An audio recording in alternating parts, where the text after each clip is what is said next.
Гласник. Петелот прескокна неколку покриви и застана на врвот на очакот од новата куќа во која вчера се вселија две горди тела.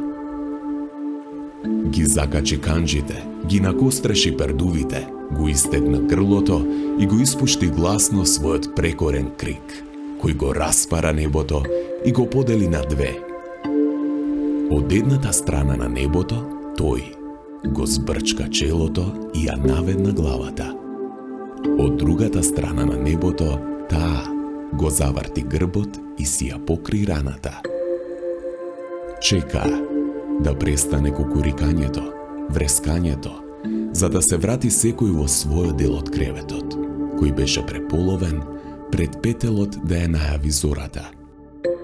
Кренаа бедеми, го созидаа очакот, а гласникот им го одзеде небото, по кое залудно го довикуваше срамот, но не им го разбуди умот.